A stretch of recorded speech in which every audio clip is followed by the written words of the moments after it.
سڵاوتان لێبێت من ئەندازیار کاژاو بەهزاد لە پرۆژەی قێوانستی.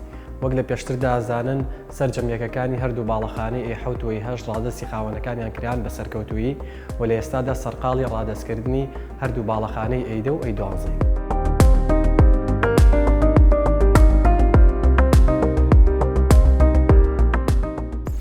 سەرجەم باڵەخانەکانمان لە 12 نەوەم پێک هاتووە کە ڕوبەری یەکەکان تیایدا 180 مەتر دووجایە کە بە کوالیتیەکی بەرز و ستانداردی جیهانی لە ژێر چاودێری تیمی ئەندازیارانی پرۆژەدا جێبەجێکراوە.